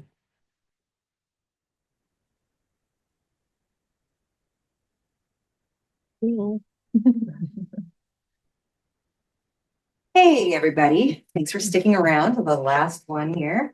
So I'm Jamie McLaughlin. I'm going to be talking to you today about using AI and robotics to improve aquatic animal lives. Here's a roadmap of what we're going to cover. We're going to talk briefly about AI law in the EU and US. We're going to talk about monitoring and improving aquatic animal environments, AI and robotics in aquatic animal entertainment, and something called animal-computer interaction, and a couple of takeaways. So you guys might be familiar with AI or artificial intelligence and what it is, but there are a couple of different kinds. One is conventional AI. It's also called weak AI or traditional AI, and it's more of a simple AI that is programmed to do one task, and that is like a classification or a prediction tool. And you're familiar with stuff like if you're using your Netflix and it'll pop up some recommendations for you, or if you're using Siri or Alexa or facial recognition software, that's what this stuff does. Then there's generative AI, which is a little bit more complex, and that generates novel content, and that could be video or text, could be music and stuff like that. And it's a little bit more complicated. It takes a lot of data to train it and perfect the systems for that. There's another kind of hypothetical AI that I don't have up here. It's called artificial general intelligence, or AGI. That's just a theoretical thing right now. If it did exist, it would be able to match human capabilities and maybe even outperform our cognitive function. So while there's a debate about when, if any time it's going to be invented, there is no debate about the fact that it doesn't exist yet, or we'd probably not be here, or we'd be subjected to the AI. We love the AI. Anyway, and then there's also another field called robotics. And it can work with AI, but basically what that is making different types of machines through engineering to perform different types of tasks. And when you put those things together, you have computer science plus engineering, computer science, machine learning, and you can get some AI-enabled robots. So the EU is really ahead of us right now when it comes to AI regulation. They have an EU Artificial Intelligence Act, and it's a risk-based framework that ranks different types of AI, and there's going to be implementation over the next few years. There are phased-in reportings, and the disclosure requirements depend upon the risk level. For low-risk AI systems, there's a voluntary code of conduct instead of a mandatory disclosure. If you have a high-risk AI system, that would be something that could violate human rights or human safety. Those are going to have mandatory reporting. And then there's also something that is called unacceptable risk. That's AI systems that could undermine EU values and violate fundamental human rights. And so some examples of that would include manipulation of humans, social scoring systems, biometric categorization. So those are not going to be allowed at all. And it's already the EU Act. It was entered into force on August 1st, but it took effect on February 25th. And these unallowable ones are the first ones that in February, they say you cannot conduct any business that has anything to do with that. But please do know that when it comes to the unacceptable risk level, certain AI biometric ID exceptions are allowed for law enforcement in the EU. So the AI regulations in the US are lagging behind. We don't have any comprehensive federal framework for that at this time. There are some laws that went into effect earlier. The National Artificial Intelligence Initiative Act, and that promotes AI research and development with the help of an AI advisory task force. There's also the AI and Government Act, and that created an AI Center for Excellence with the General Services Administration. And the purpose of that is to facilitate the adoption of AI technologies within the federal government. So then Biden, in October 2023, he gave an executive order on the safe, secure, and trustworthy development and use of artificial intelligence. And however, that was overturned in January by the Trump administration. And that executive order orders departments and agencies to revise and rescind all policies, directives, regulations, orders, and other actions taken under the Biden AI order that are inconsistent with enhancing America's leadership in AI. So this did have it was in the Federal Register. There's a public comment period, but it was only for like 30 days. So that's already closed. But what we know is that guardrails are needed. AI is just like any other type of new technology. Obviously, we wouldn't let a new type of jumbo jet fly without making sure it could pass our safety regulations. We wouldn't let the FDA approve some new drug and not know that it's not going to kill all of us. It's the same kind of idea. We need to have some sort of guardrails for this technology. So there were some bills last year, and these have not passed. The AI Advancement and Reliability Act, and it had a Senate bill as well. It would amend the National Artificial Intelligence Initiative Act of 2020 that I previously talked about, and it would establish a Center on Artificial Intelligence to ensure continued U.S. leadership in AI systems. So it would establish an AI Safety Institute within NIST, which is the National Institute of Standards and Technology. And that would help to evaluate and test models and develop different AI guidelines. So another bill that was introduced is the Create AI Act, and the National Science Foundation oversees the National AI Resource Pilot Program, but that's scheduled to end in January 2026. And if that bill passed, then it would just make that pilot program permanent. And then one that I thought that was interesting that also has not passed is this 2024 Artificial Intelligence Environmental Impacts Act. And that would have a bunch of agencies work together. And that would include, that includes the EPA, National Institute of Standards and Technology, Secretary of Energy, Office of Science and Technology Policy. They commission a comprehensive study and look at AI computing uses to see how much energy that uses and what the impact of AI technology has on the environment, because really we don't know. We have no idea. So the lack of federal regulation basically leaves it open for patchwork of different types of state laws. And not all states have any type of AI law yet, and it's really, really variable what they do have. Like Colorado has a comprehensive AI regulation, whereas the state of Tennessee has a very narrow regulation just looking at outlying deep fakes. But one thing that we know is that if the guardrails are coming off and we're not having comprehensive federal regulation, we can guarantee that animal interests are not going to be considered when it comes to regulating these types of technologies.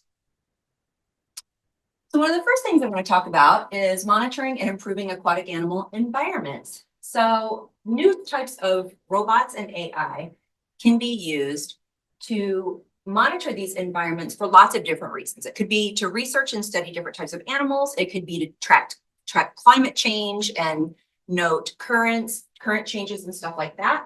And it could also be used for cleanups and other tasks. And then I had a little video here. Perfect. Yeah, and stand by, so I'll need to switch back over. So this jellyfish-like robot was designed by the roboticists at the Max Planck Institute for Intelligent Systems, and it could play a really important impact in environmental remediation by helping clean up and do other tasks. And it's super quiet. It can trap objects without even touching them. And so it can work in really delicate environments, such as like coral reefs and stuff.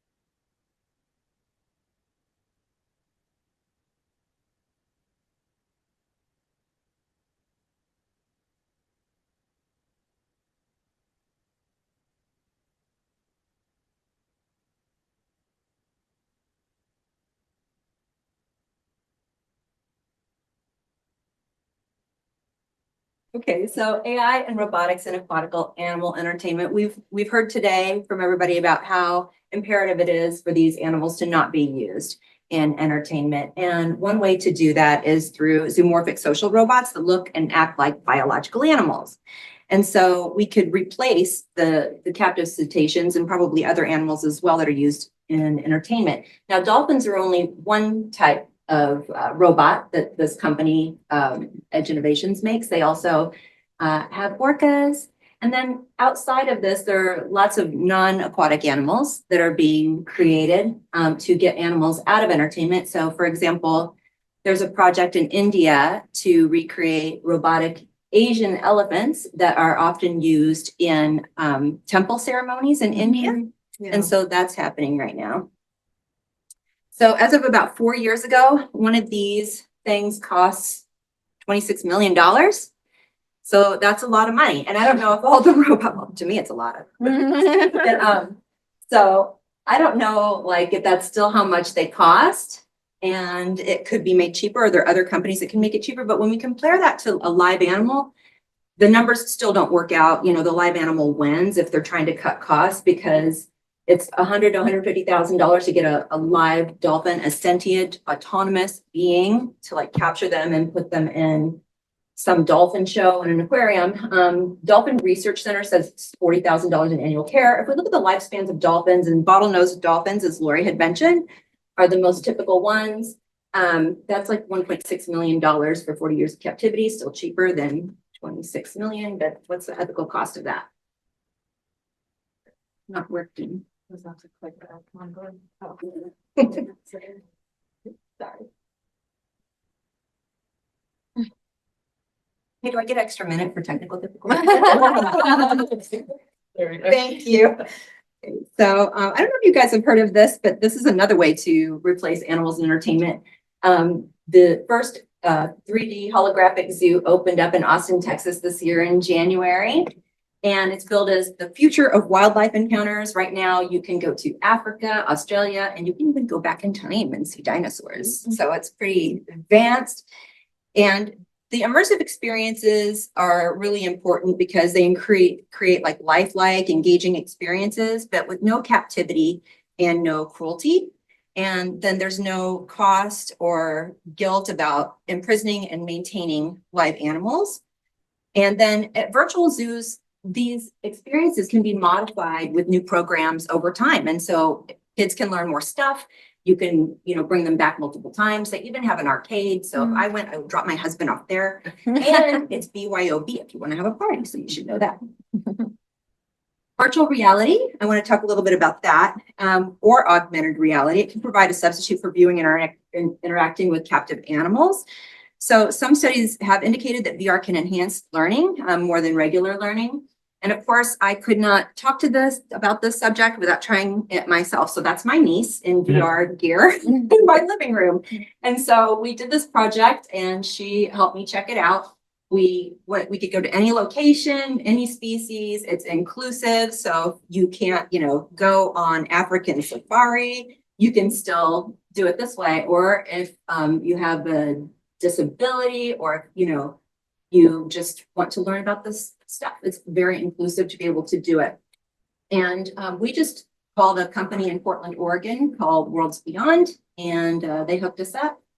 And so within an hour and a half, we swam with whale sharks and seals, and we visited a coral reef. We went on African safari. And then we went to see monarch butterflies in Mexico. And that's great because you don't have to like trample through their environment and you don't have to disturb the animals. I'm going to go over like a couple minutes, Amy. I'm so sorry. So this is an important topic that I wanted to bring up. It's a new emerging field called animal computer interaction, or ACI. So it's focused on design of interactions with computing systems while considering animals as stakeholders in that design process. So what it is a group of scientists that realize that all of these things that are being done to animals, the animals should have a say in it. There should be protocols, and there are like six ethical rules for it. And one of those rules is that if this is not something that's going to help the animal and it's for the animal itself, then they shouldn't be doing it anyway. So it got kicked off with this ACI manifesto in 2011. Clara Mancini wrote it, and it was groundbreaking. And ACI aims to develop a user-centered approach, focus on the best available knowledge of animals' needs and preferences to the design of technology that is meant for animal use. So it's an animal user-centered design in developing new technologies. And I wanted to give you an example about it. So this was a presentation at the 2024 December ACI conference, and the researchers were from North Carolina State University. And it was a research project to figure out how to use AI and other technology to improve farmed fish welfare. Because a lot of these animals have to go through a grading process. They get netted or graded, and that's to see what size they are, what their length is, what color they are, what their condition is, check for diseases and all of that stuff. And usually that's really hard on the animal. So there's the kind where it's automated or the kind where it's manual. When it's automated, they might fall through the grates if they're too small and be injured or lost. When it's manual, you've got people handling them. And the whole time they're out of the water and they could be injured with scale loss or contusions or abrasions or any kind of infection that comes from that. So what they did is they used a neural network program to predict fish length, taking pictures of images of the fish as they went through a clear tunnel. So instead of taking them out to do the grading, they let these animals just swim through the tunnel. They even gave them an opt-out plan. So if the fish went into the tank and it was scared or erratic, they immediately took the fish out and returned it. So in an ideal world, we wouldn't be eating fish and we wouldn't need this at all. But it's nice to see that the scientists are thinking about welfare. And so some of the takeaways that I want you to think about is we can be really siloed as animal lawyers thinking about our own topics. But to solve any of these issues, we're going to need to work with other people. So that could be developers of AI. It could be robotics people. It could be ethologists. Anybody that can come together with us to find solutions. We also need to raise public awareness. That's one thing that this conference does. It's helping share some of these problems that are not well known to the public. And then, of course, Alex, we need legislation, so get on it. So I want to thank you for sticking with me today. And as a last plug, I'm working with GW Law, Joan and Kathy, for the first Artificial Intelligence, Animals, and the Law Conference to be held this fall here at GW. Thanks.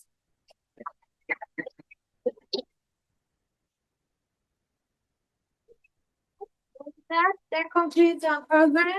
Thank you so much for sticking around a couple minutes. I already announced next year's theme, but if you're around for the weekend, look forward to seeing you, and otherwise look forward to you taking action for aquatic beings, and have a good night. Thank you.